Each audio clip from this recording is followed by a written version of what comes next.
Hello everyone, welcome to Sanmargaha classes. Let us see question number 16 of chapter Conservation of Plants and Animals. Write the difference between wildlife sanctuaries and national parks. National parks ಮತ್ತೆ wild life sanctuaries ನಡುವಿನ difference ಅನ್ನ ಬರೀಲಿಕ್ಕೆ ಹೇಳ್ತಿದ್ದಾರೆ. Okay, wildlife sanctuaries protect animals in their natural habitat.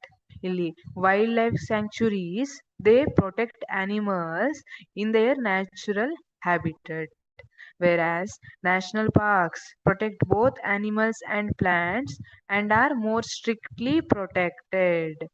ಇಲ್ಲಿ national parks ಅಲ್ಲಿ animals ಮತ್ತೆ plants ಜೊತೆ historical objects ಅನ್ನ ಕೂಡ ಪ್ರೊಟೆಕ್ಟ್ ಮಾಡ್ತಾರೆ. ಅದನ್ನ ನ್ಯಾಷನಲ್ ಪಾರ್ಕ್ ಅಂತ ಕರೀತಾರೆ. And it is more strict compared to wildlife sanctuaries.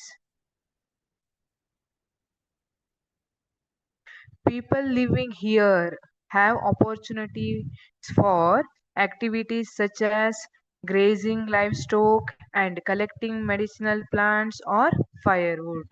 ಇಲ್ಲಿ ವೈಲ್ಡ್ ಲೈಫ್ ಸ್ಯಾಂಕ್ಚುರೀಸ್ ಅಲ್ಲಿ ಯಾವ ತರ ಅಂದ್ರೆ ಜಾಸ್ತಿ ಸ್ಟ್ರಿಕ್ಟ್ ಇರಲ್ಲ, ಬಟ್ ಇಲ್ಲಿ ಪ್ರಾಣಿಗಳಿಗೆಲ್ಲ ಹಾರ್ಮ್ ಮಾಡೋ ಹಾಗಿಲ್ಲ, ಬಟ್ ಪೀಪಲ್ ಯೂಸ್ ಮಾಡ್ಕೋಬಹುದು. ಯಾವ ತರ ಗ್ರೇಸಿಂಗ್ ಲೈವ್ ಸ್ಟಾಕ್ ಇರಬಹುದು, ದನ ಕರುಗಳನ್ನೆಲ್ಲ ಮೇಯಿಸುವಂತದ್ದು ಇರಬಹುದು, ಅಥವಾ ಕಲೆಕ್ಟಿಂಗ್ ಮೆಡಿಸಿನಲ್ ಪ್ಲಾಂಟ್ಸ್, ಕೆಲವೊಂದು ಹಳ್ಳಿ ಔಷಧಿ ಎಲ್ಲ ಕಾಡಿಂದ ತಗೋ ಬರ್ತಾರೆ ಅಲ್ವಾ, ಅದನ್ನ ಕಲೆಕ್ಟ್ ಮಾಡ್ಕೊಳ್ಳೋದಿರ್ಬಹುದು, ಅಥವಾ ಕಟ್ಟಿಗೆಯನ್ನ ಕಲೆಕ್ಟ್ ಮಾಡ್ಕೊಳ್ಳೋದಿರ್ಬಹುದು. ಇದೆಲ್ಲ ಇಲ್ಲಿ ಅಲೋ ಇದೆ.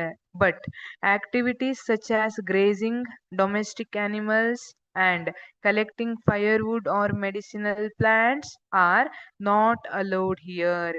ಇಲ್ಲಿ ಅಲೋ ಇಲ್ಲ. ನ್ಯಾಷನಲ್ ಪಾರ್ಕ್ ಬಂದ್ರೆ ಹೇಳಿದ್ನಲ್ಲ, it is very strict place. ಇಲ್ಲಿ ಮೇಯಿಸೋದಿರ್ಬೋದು, ಅಥವಾ ಕಟ್ಟಿಗೆ ಬಟ್ಟಾಕ್ಲಿಕ್ಕೆ ಬರ್ಬೋದಿರ್ಬೋದು, ಅಥವಾ ಔಷಧಿ ಗಿಡಗಳನ್ನ ಕೊಯ್ಕೊಂಡು ಹೋಗ್ಲಿಕ್ಕೆ ಬರೋದಿರ್ಬೋದು, ಇದು ಯಾವುದು ಅಲೋ ಇರೋದಿಲ್ಲ. This national park is like natural museum. ನೀವು ಮ್ಯೂಸಿಯಂಗೆ ಹೋದ್ರೆ ಏನನ್ನು ಟಚ್ ಮಾಡೋ ಹಂಗಿಲ್ಲ, ನೋಡ್ಕೊಳ್ಳೋದು ಬರೋದು ಅಷ್ಟೇ ಕೆಲಸ. ನ್ಯಾಷನಲ್ ಪಾರ್ಕ್ ಕೂಡ ಅದೇ ಇರ್ತಾರ, ಹೋದ್ನ ನೋಡಿದ್ನ ಬಂದ್ನ ಅಷ್ಟೇ. ಅಲ್ಲಿ ಏನೋ ಮುಟ್ಲಿಕ್ಕೆ ಹೋದೆ ಮತ್ತೇನೋ ಮಾಡ್ಲಿಕ್ಕೆ ಹೋದೆ, ಏನೂ ಮಾಡ್ಲಿಕ್ಕಿಲ್ಲ.